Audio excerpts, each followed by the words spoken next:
Hello and welcome. I'm your host, James Literal. And I'm your host, Megan Preston, and we'd like to welcome you to the show, Eagle ID. On today's episode, we have three very special guests. First, Brandon Breyer, SGA President and the top scorer for the MSU Rifle team. Second is Serenity Vogler, a nursing student, on to talk about her experiences. And last but not least, Spencer Willis, here to talk about the Craft Academy. Thank you, and we'll see you when we get back.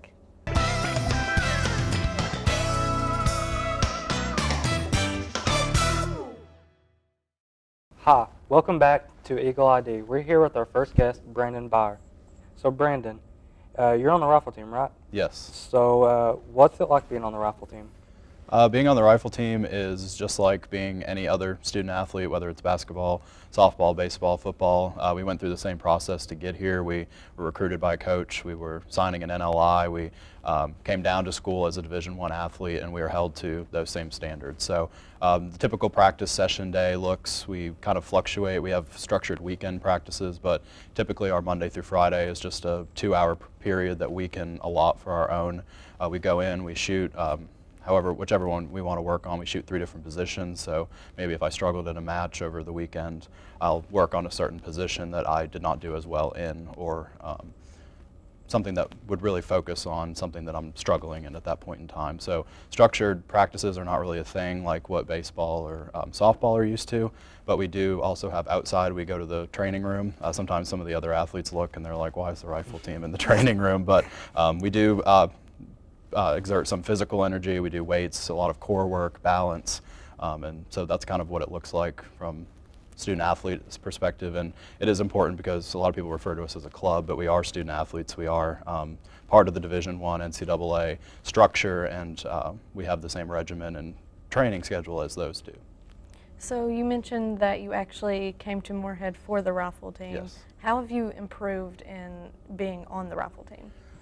The rifle team has been really what's contributed to my metamorphosis since I got in college. I came down from Maine, so I'm 1,000 miles away from where I grew up. I'd never lived outside of Maine for the 18 years that I spent there, and so coming down here was certainly a cultural adjustment. It was certainly, my parents dropped me off and then they left, and I was on my own. So rifle was really the thing that laid the framework and the groundwork for me developing both on the range and extracurricularly. So I was not that great of a shooter. My coach gave a lot of faith in me. He put his trust and really believed in what I could do coming here, and he really has coached me well. He's grown me into the shooter that I am today. So athletically, I've certainly grown, leaps and bounds from what I was in high school. And then outside of that, of course, the SGA student body president, which coach calls it a vortex. It's kind of sucked me in, and I do better in classwork. I do better outside in SGA. I do better. I'm also an RA. So all of these different things start going, and when you start doing good in one section, you start doing well in the other. So my freshman year, my success in the rifle team really boosted me up and allowed me to grow and prosper both on the range and off the range. So you mentioned that you're from Maine. So Yep. what drew you to Moorhead from all the way out here?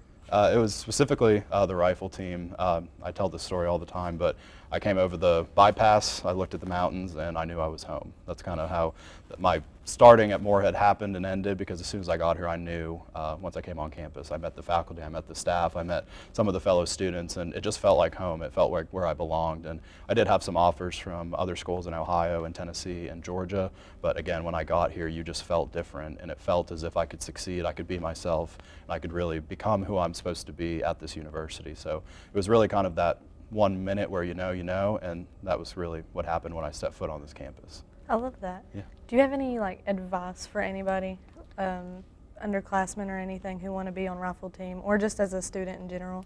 Yeah, rifle, again, because we are kind of NCAA athletes, it does require some past discipline with the guns. So you have to have been recruited by the coach. But again, if you've had that experience, please contact coach. He is always looking for people that are dedicated, usually about 2 or 3 times a year. We have students come down that said, hey, I shot in high school. I do what you all do, and I'd be interested in doing it. So he's certainly open to that option and that alternative. But then as a student, just believe in yourself, work hard. My dad always taught me when I was younger, just put your head down, work hard, and then look up to reflect. And over the last 4 years, I've kind of done that. I put my head down, I worked my butt off in the class, I worked so hard in the rifle team, and then I'm looking up now to reflect back on those 4 years. And I've grown tenacity, I've grown strength, I've grown resolve in who I am as a person, and that's kind of what I've said to students in my role as student body president, is that's within you.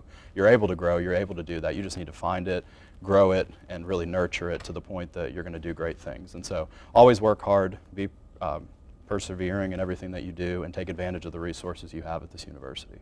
Super great. Well, thanks for coming on, Brandon. We really you for having appreciate me. it. And we'll see you when we get back.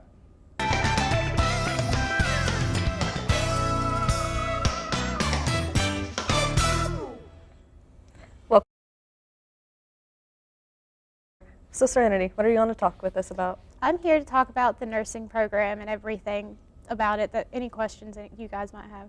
Okay. So, what exactly do you do in the nursing program?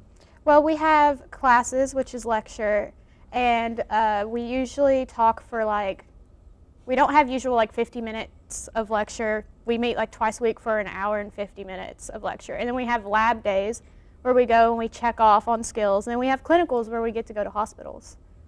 That sounds fun. So what do you do in clinicals? Well, it really depends on where you go because we have different settings for each class. So for some, you get to go and you get a patient assigned to you and you take care of that patient for the 6 hours you're there that day. And then some, if you go to schools, which I just finished a school rotation, you don't get to do anything. You go and you get to watch the school nurse and you get to see what she does, and then you get to file away papers, but there's not much you're allowed to do because you'd have to get permission from parents, and that's a whole big long process. Mm-hmm.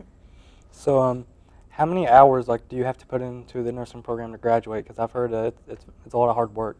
It is a lot of hard work. Your first semester you have one clinical class, and that's one class each week that's 6 hours a week.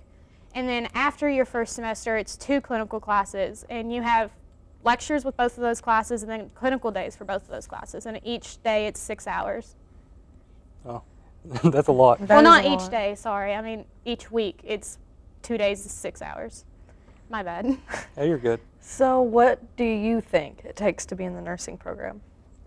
Just remembering why you started, why you want to be a nurse. Time management 100%, because if you don't time manage, then it's all going to catch up with you and then you'll drown. And just keeping a level head. Be confident, and it's cake. Or fake confidence. So, do you have any advice for any incoming students who are thinking about being a nurse? Well, Yeah, you can take time to think about it. just stay confident in time management. If you don't know time management before the program, learn it quick. Learn how to study, because with the nursing program, there's a different way you have to study. It's really hard to explain. And just remember why you started. Oh, well, How do you feel the nursing program changed you as a person? I feel like it's helped me be a more caring, compassionate person, because I'm able to look at things from another person's point of view more easily now. I'm able to ask questions and be able to put myself in another person's shoes a lot easier. So I really think it's helped me help others. That's really good. Thank you for coming on. We really appreciate it. Thank you for having me. And we'll be right back.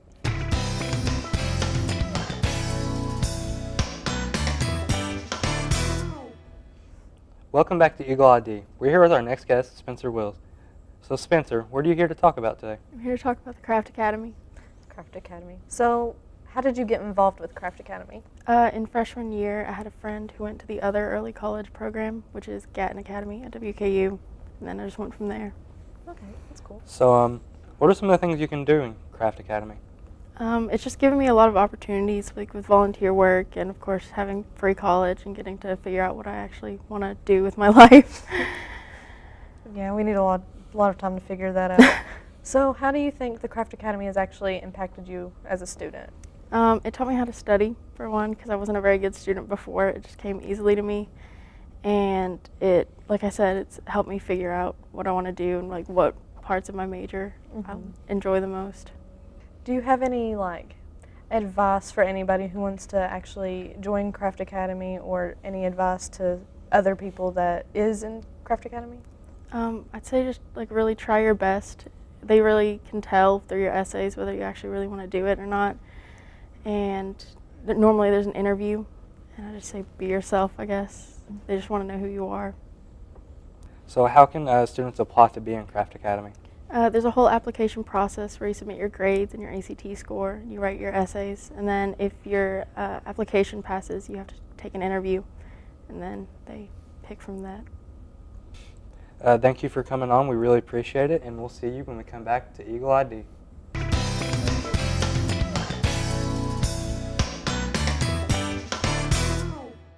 Welcome back. We'd like to thank everyone who has watched this episode. We'd also like to thank our very wonderful guests for coming on. So come back next week for a new episode of Eagle ID.